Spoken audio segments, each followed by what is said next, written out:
Hello, my name is Jessica Mannella. I'm a senior at Westfield High School, and this is my Gregorian Fellows application. So, without further ado, let's get into it. I personally need the most growth in the actual planning and organization portion of leadership because although I excel at the execution of a well thought out plan or idea, I sometimes struggle to create refined outlines with no loopholes left behind. This is partially due to my subpar creativity. While I don't lack creativity entirely, I acknowledge that it's definitely not my strong suit, so I prefer to work with people that have a more imaginative, creative mind than my own. This past year, I've been able to demonstrate my leadership abilities by being a senior on the cross-country team. When it comes to leading or being a leader, most people envision someone who's instructing or directing another group of people.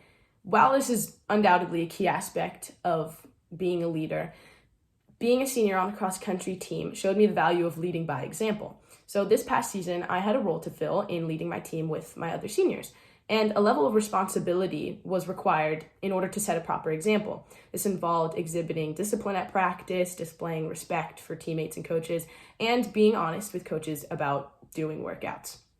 This method of leadership was one that I was previously unpracticed in, but I was able to familiarize myself with it while also leading the team in my typical way of being vocal, outgoing, and encouraging. As a leader, I want to emulate the teacher from Dead Poet Society, John Keating. I greatly admire his ability to completely and utterly capture the intrigue of his students in a subject that they previously had little to no interest in.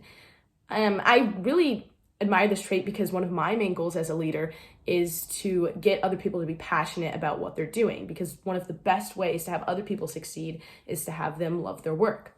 Additionally, I want to emulate the way that Mr. Keating is able to encourage his students and expand on their potential. He saw their potential there and then pushed and challenged them to be better and to open their minds to possibility. I find Mr. Keating to be unceasingly inspiring, which is precisely what I want to be for other people. Lastly, I want to emulate the way Mr. Keating is relentlessly passionate. He didn't let his students' initial judgment and rejection of his enthusiasm for literature discourage him. He was driven and determined and was led to be so by his deep-rooted passion for what he did. Thank you so much for your consideration of my application. God bless and go Ravens.